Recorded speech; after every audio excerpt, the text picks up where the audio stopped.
Hi friends, நம்ம விஜய் மல்லி ஸ்டோரியில் வந்து இந்த ராஜி வந்து மல்லி கிட்ட இது பண்ணியே தான் தீருவேன் அப்படிங்கிற மாதிரி நிற்கிறாங்க. ஸோ மல்லியும் அதுக்கு தகுந்த மாதிரி ராஜி கிட்ட வந்து பேச்சு கொடுத்துட்டு இருக்காங்க. ஃபைனலாக இன்னைக்கு உனக்கு ஒரே ஒரு விஷயம், இதை வச்சு நீ தப்பிச்சுக்கலாம் விஜய் கிட்ட. ஸோ விஜய் வந்து உங்ககிட்ட பாசமாக பேசுவாருங்கிற மாதிரி ஒரு விஷயம் சொல்கிறாங்க.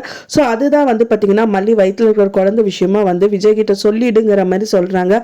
மல்லியும் அப்படியெல்லாம் ஒன்றுமே இல்லையே, நீங்கள் அப்படி சொல்கிறீங்க அப்படின்னா என்கிட்ட மறைக்கிறியா, அது உண்மை தானே, இல்லை அப்படியெல்லாம் ஒன்றும் கிடையாது அப்படிங்கிற மாதிரி சொல்லிட்டு இருக்காங்க. என்னதான் இப்போ வந்து எங்ககிட்ட இருக்கிற விரிசல் வந்து கொஞ்ச நாளைக்கு தான், வெண்பா கிடைச்சிட்டாங்கன்னா எல்லாமே சரியாயிடுங்கிற மாதிரி சொல்றாங்க. அப்படியெல்லாம் கிடையாது. உன்னோட விரிசல் வந்து பாத்தீங்கன்னா பனி மேல ஃபுல்லுமே நொறுங்கி போன மாதிரி விரிசல் தான், அது கண்டிப்பா சேரவே சேராதுங்கிற மாதிரி ராஜி ஒரு பக்கம் பேச ஆரம்பிச்சுட்டு இருக்காங்க. ஸோ அவங்க தான் எவ்வளவுதான் பேசினாலும் இந்த நிஷா வந்து பெரிய ஐடியா தான் கொடுக்குறாங்க.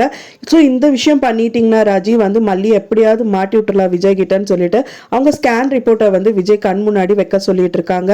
ஸோ அதுதான் அப்படி போயிட்டு இருக்கு. சரி, அங்க வெண்பா குட்டி நிலமை தான் என்னாச்சு அப்படின்னு பாத்தீங்கன்னா அந்த குழந்தைக்கு ஒரு அளவுக்கு பரவாயில்ல, 101 டிகிரி ஃபீவர் இருக்கு.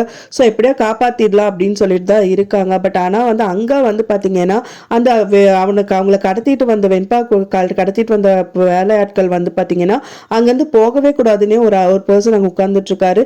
அந்த நர்ஸுக்கு வந்து தெரிஞ்சிருச்சு கண்டிப்பா ஏதோ குளறுபடி இதுல இருக்கு அப்படின்னு சொல்லிட்டு அவங்களை வெளியில அனுப்புறதுக்கு எவ்வளோ ட்ரை பண்றாங்க.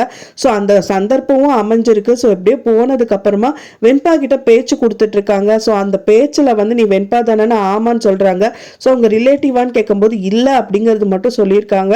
ஸோ நீ எப்படி அவங்க கடத்தினாங்களான்னு கேட்கும்போது அவங்க வந்து ரொம்ப திணறிட்டு இருக்காங்க. அந்த டயத்துல வந்து பாத்தீங்கன்னா அவங்களோட ஹெட், அதாவது அந்த அந்த கும்பலோட ஹெட் வந்து அங்க இருக்கிற பர்சன் வந்து பாத்தீங்கன்னா நீ என்ன பண்ணிட்டு இருக்க அவங்க கிட்ட அப்படின்னு சொல்லிட்டு, உனக்கு ஊசி போடுறது நான் அவங்கள பாத்துக்கிறது மட்டும்தான் உன் வேலை, அவங்ககிட்ட பேசுறதெல்லாம் உன்னோட வேலை கிடையாதுன்னு சொல்லி அங்கிருந்து அனுப்பிடுறாங்க அப்படின்னே சொல்லலாம்.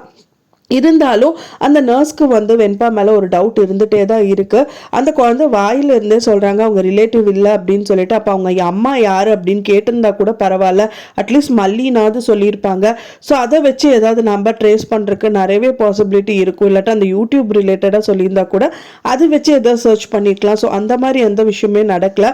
ஆனால் வெண்பா குட்டி அங்கேருந்து தப்பிச்சு ஓடுற மாதிரி காமிக்கிறாங்க. ஸோ ஓடினதுக்கு அப்புறமா வந்து பார்த்தீங்கன்னா கரெக்டாக வந்து இந்த நர்ஸ் சொன்னபடி அவங்க ஒன்றா போலீஸ் கிட்ட சொல்லியிருந்தாங்க அப்படின்னா நம்ம தீபிகா மேடம் வந்துட்டாங்கன்னா வெண்பா குட்டியை பிடிச்சிருவாங்க. ஸோ அதுக்கப்புறம் வெண்பா நீ இங்கே தான் இருக்கியா, நீ தான் அந்த பொண்ணா அப்படிங்கிற மாதிரி சொல்லி கேட்டு மல்லிக்கு சொல்லிடுவாங்க.